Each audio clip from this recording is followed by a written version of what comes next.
Hello and welcome back to the 10-Minute Drill, the newest Chicago Bears preview, as Jeff Berkus and I are going to give you a scheme and stats look at the next Chicago Bears game. JB, who's next on the schedule? The New York Football Giants that play their football in New Jersey is where the Bears are playing this week. Perfect, and what a game it will be. Two teams with 3-1 on the line. A pivotal game for each side, right? Yeah, if you're into wins and losses, this is the game for that, right? 2-1 New York Giants hosting 2-1 Chicago Bears. No one would have thought those records would have came into this game, but here we are, two rebuilding teams with new coaching staffs going against each other. It's going to be interesting. That's exactly right, and honestly, it should be a fun one, JB, but to get into that, let's put 10 minutes on the clock and get started. You ready? Ready. Perfect. The Chicago Bears are taking on the New York Football Giants in MetLife Stadium this weekend, and it should be an extremely interesting game. Let's start off, JB, with when the Bears have the ball. Schematically speaking, the Wink Martindale defense that the Bears are going to face is going to be a test. But JB, the success of the Bears' renewed rushing attack will largely come down to one player, number 99, Leonard Williams. In his first two games in this Wink Martindale cover 1, cover 3 blitz-heavy defense, the Giants were able to hold opponents to 3.81 yards per carry, but with Leonard Williams out, the Cowboys ran for over 6. And with a Bears passing game that's certainly struggling, even though Wink Martindale's defense is not exactly a tough nut to crack through the air, cover 1 and cover 3 beaters are extremely common in every offense. The blitz-heavy nature of Martindale's defense and, well, Justin Fields' susceptibility to pressure mean that if the Bears can't get the ground game going, Jeff, this could be a long one. The Giants are the second leading blitzer in the NFL, and if Justin Fields is put into some clear passing situations, I sure hope he's able to speed up his timer. But JB, what are the stats telling you? Well, Robert, right in line with what you're saying, I wanted to focus on the Bears this week. A lot of talk about that poor passing attack through the first 3 weeks. You and I have both talked about it, but let's talk about the running game. 187 yards per game for the Bears on the ground, and they're going against a run defense that just got gashed by the Dallas Cowboys last week. They do have a lot of talent up front, a lot of high draft picks from that Dave Gettleman era for the New York Giants. So there are some talented players that play up front, and it will be a test for this offensive line to see if they can continue to run the ball, likely with backup running back Khalil Herbert getting the majority of the carries if David Montgomery is going to miss time. Bears are second in the league, only 3 yards per game behind the Cleveland Browns, who have one of the best running back duos. David Montgomery and Khalil Herbert, they're showing that they're right up there. Absolutely, Jeff. There's a reason we put the star on Khalil Herbert within our visual chart over here on the board. Herbert was phenomenal against the Texans, and it would not surprise me, given the Giants' weakness at linebacker, especially if Williams doesn't play, if the Giants may be in for a long one on the ground, because obviously if the Bears can stay out of passing scenarios, that's going to be beneficial to them. But Jeff, we've got to talk matchups. Who are you watching on this Bears offense? Robert, I'm really interested to see what this interior offensive line for the Chicago Bears can do against Dexter Lawrence. I think Dexter Lawrence is a very talented interior defensive line player.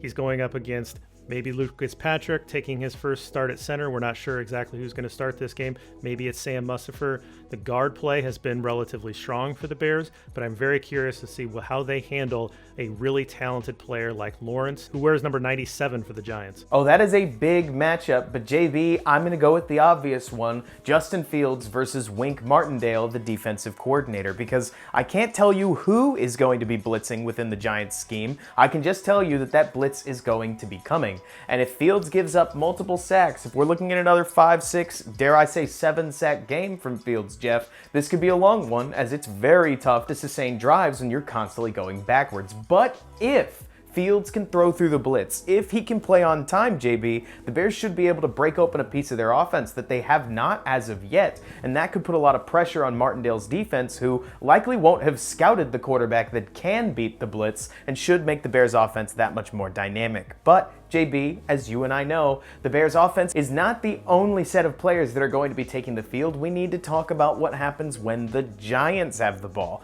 as the Bears have their hands full here. The Giants offense is awesome, honestly. It's only held back by the fact that, well, its quarterback and its pass catchers are kind of a letdown. They're actually running a very similar offense to what we see the Bears running with Justin Fields. Pack it in, play a lot of 12 personnel, feature your star running back in Saquon Barkley, try to make sure that your quarterback does enough to keep the defenders off of your run game without doing so much as to give the game away. But within that, I think that Daboll's creativity really comes to the forefront here as his RPO options. There's a zone read that I'll show right here on the board, Jeff, where not only did Jones pull the ball off the mesh point, he then threw a bubble screen once he drew the edge corner, and immediately the Giants popped off a 10-plus yard gain. There's some fun stuff within this offense, so if the Bears can stay disciplined, try to bite for as few fakes as possible, and certainly stop the run, because the Giants will be trying to heat up on the ground, they'll put Jones in those unfavorable passing scenarios and test a Giants receiver group that up to now has been nothing but a source of frustration for Giants fans. But JB, what are the stats telling you?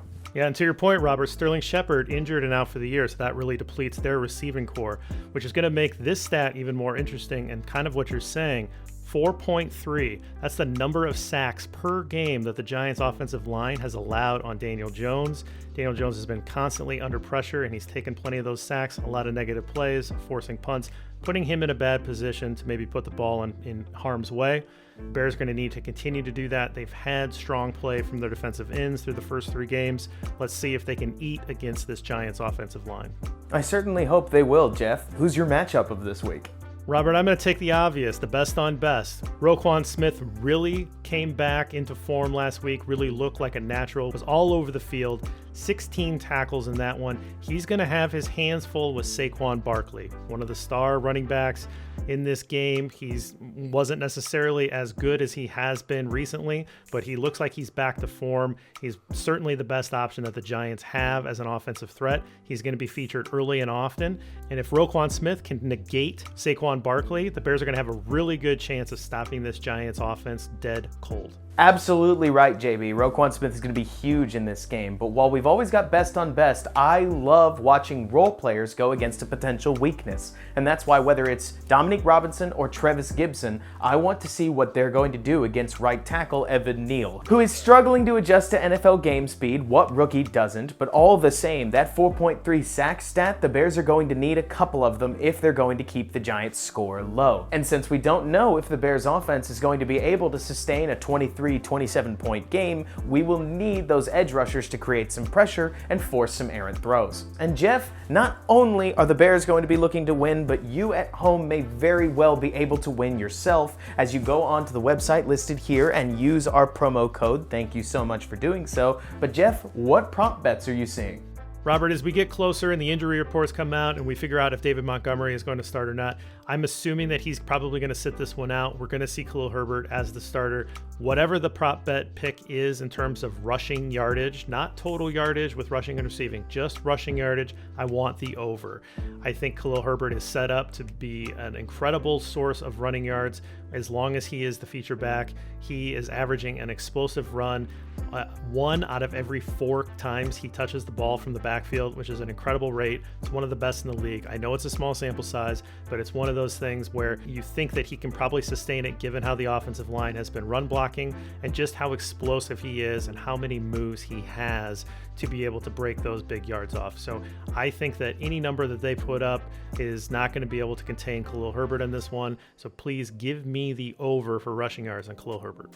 Jeff, I love that optimism and I completely agree with you, but I know there are so many Bears fans that are nigh inconsolable about the way Fields is playing, and there's no better way to lift your spirits about a bad Fields performance like making some money while you do it. Right now, Fields' prop bet is still in the 159.5 yard range, and I'm going to suggest people take the under. This Martindale defense has every ability to completely befuddle Justin Fields, and save for a couple of sweet long touchdown passes that raise his yardage to a much more normal range, it would not surprise me if we continue to see Fields pull the ball down. And remember, Jeff, we're not talking about total yardage, we're talking about pass yardage. So taking all this into account, I don't think it's a bad idea to bet the under on Fields. And you know what? If you lose your money, that means Fields must have played pretty well. You know what I mean? A little bit of misery insurance, I believe, is what we call that. I think that I'm going to go the other way and just mention that Darnell Mooney with 29.5 yards, I know that is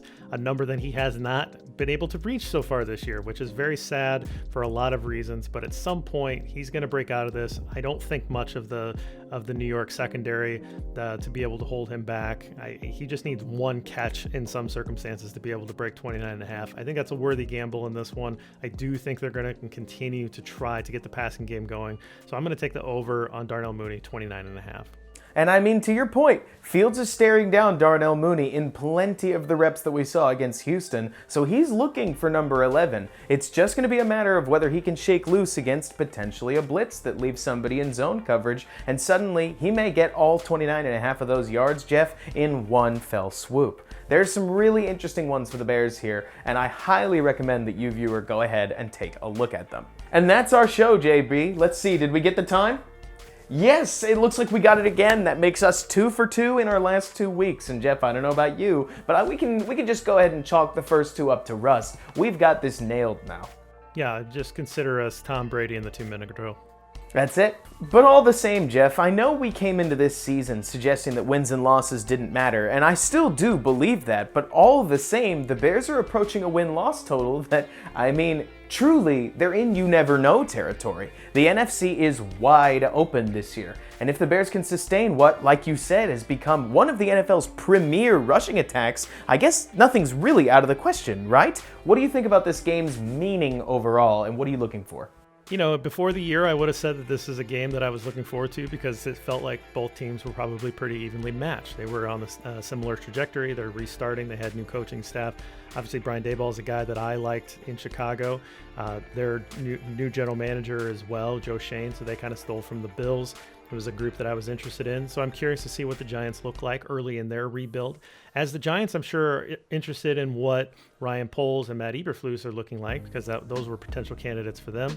And not only that, but the Bears traded with the Giants to be able to acquire Justin Fields. So both of these teams who have been around for a long time and have a long history are actually probably interested in viewing each other's rosters and each other's coaching staff. So I think it's going to be a fun game from that perspective. It really should. I mean, these are two offenses and defenses that I think are pretty well matched up for each other, not to mention, JB, if you are out there looking at wins and losses, which you'd be well within your right to do with 3-1 on the line, this is a nice litmus test for the way that the Bears are going to look against the NFC East, as we obviously saw a tight matchup last weekend between the Giants and the Cowboys show that the teams are more similar than we would have thought. Like I said, JB, I know wins and losses weren't the ultimate goal of this season, but a win here could very well be the fuel the Bears need to maybe push for, dare I say, 9 wins, but hopefully that doesn't get me on Old Takes Exposed by the end of the year. Robert, 8 wins would cash a pretty good bet that I have on the Bears. So I'll just take 8.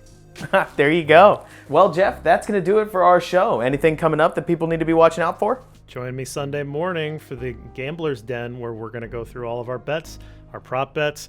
We're going to set our fantasy lineup. We're going to talk about start, sit, and trades. And of course, I'm going to cry about my survivor pick getting knocked off last week, which was the Kansas City Chiefs. Brutal, Jeff, and I would have been right there with you. That's why I stopped playing Survivor Leagues. But keep an eye out for Bear With Me right after the game and the usual All-22 review that we do on the channel. Make sure you take a look at the latest highlight we've posted. I went over the run game that the Bears have going, and it looks chef's kiss, Jeff. So keep your eyes on Second City Gridiron for all of your Bears content needs. Bear down, and thanks so much for bearing with us.